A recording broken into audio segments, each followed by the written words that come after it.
Ciência no rádio. Fenômenos no ar. MEC-AM em parceria com o Observatório Nacional. Vocês se lembram daqueles seriados, né, de ficção científica, desenhos animados, filmes dos anos 60 e 70, os Jacksons, por exemplo, quando num dos episódios se falava até em discutir código de trânsito no espaço por causa das aeronaves, discutir legislação de ocupação de planetas também, como se fosse o debate sobre a ocupação agrária e futura reforma agrária. Tudo isso pra gente parecia uma grande viagem. Ou mesmo uma tentativa de projetar um futuro distante, muito distante.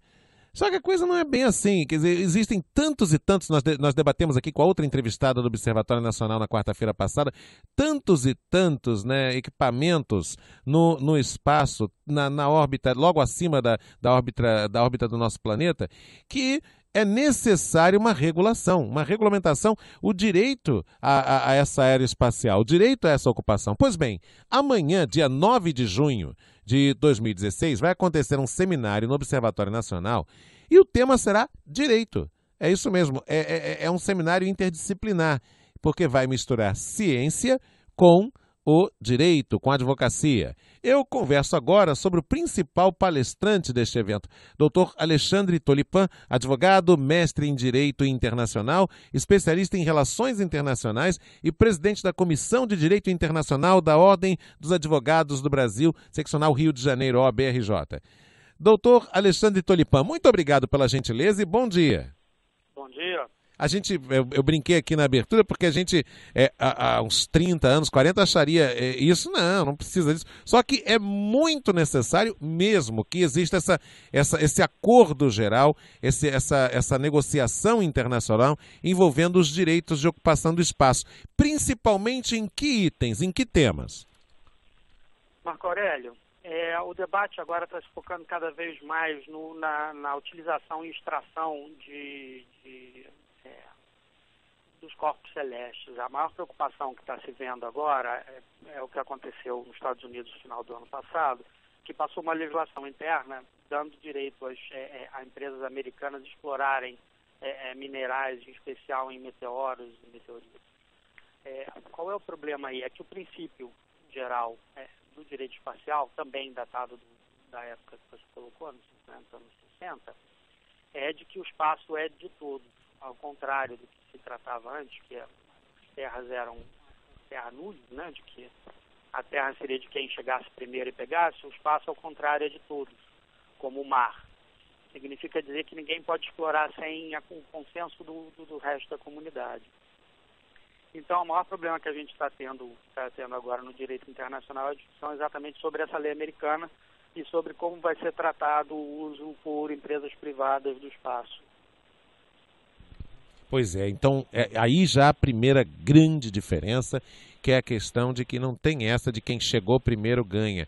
A história da corrida espacial, que tinha relação direta com a Guerra Fria, era muito nesse sentido, né? Quem vai chegar primeiro, americanos, russos, mas há um consenso internacional e acordos, legislações internacionais aprovadas pelas Nações Unidas nesse sentido, então, de que no espaço isso não pode acontecer, não é isso? É interessante notar que nos anos 60, principalmente antes do final dos anos 60, a corrida espacial estava sendo francamente ganha pela Rússia, depois de botar Yuri Gagarin no espaço, depois de colocar Sputnik no espaço. Os Estados Unidos, preocupado com isso, foi o maior pressionador no âmbito internacional na criação de convenções e do princípio de que ninguém poderia fincar a bandeira e tomar posse de objetos espaciais. O maior medo na época dele é que a Rússia a União Soviética, né, chegasse a tempo de colocar uma bandeira na Lua e determinar que era dela. Acontece que eles agora são os violadores desse mesmo princípio, que foram eles, apesar de não ter sido criado por eles, foi criado anteriormente por uma questão de direito do mar, mas que foi adotado por eles e usado para criar os primeiros tratados do espaço, de 67 e posteriormente 71, perdão. Nossa, bem interessante, quer dizer, então, na verdade, o espaço se tornou de todos, porque para os americanos ele iria se tornar um espaço, em parte, da União Soviética, e por medo disso, não, tem que ser de todo mundo, né? E acabou que a legislação beneficiou toda a humanidade. Quais serão, nós já falamos de qual né? Por exemplo, o que fazer com os corpos celestes, né? Com esses corpos com esse material vindo do espaço que cai aqui no nosso planeta, ou os corpos celestes que são buscados por sondas espaciais também, não é isso? A maior preocupação são com os corpos celestes, como meteoros e meteoritos, que estão no espaço, né? O que cai na Terra, por definição, é do local onde caiu, na verdade, né? Na verdade, se ele cair num determinado país, é desse país. Se ele cair em área internacional, é de quem pegar primeiro. Mas os corpos celestes, aqueles que estão Lua, meteoros passando, meteoritos, em teoria não são de ninguém. Na verdade, são de todos. Significa dizer que para explorá-los teria que haver um consenso geral, como há, por exemplo, com o fundo do mar, onde está sendo criado um consórcio internacional de empresas e países para explorar, e o fruto dessa exploração tem uma série de regras para uso e desses frutos, né? Agora, e a questão do lixo espacial e da quantidade impressionante? Eu fiz entrevista aqui na quarta-feira passada com representantes do Observatório Nacional sobre o tema, a quantidade impressionante de equipamentos que estão no espaço como satélites, funcionando como satélites. O que diz a legislação, o que dizem os acordos internacionais sobre, o direito de ocupação desse espaço por esses satélites, por esse material. 2, o dever de dar conta desse lixo espacial. Vamos lá. Inicialmente não existe ainda nenhuma convenção específica tratando do assunto. Existe muito debate. Aí, nas convenções existentes, existem alguns princípios. Primeiro é de que cada país é responsável pelaquilo que ele coloca no espaço, o que dá direitos e deveres é ele. Primeiro, a obrigação, obviamente, de se restringir no uso nocivo do espaço, que seria, nesse caso,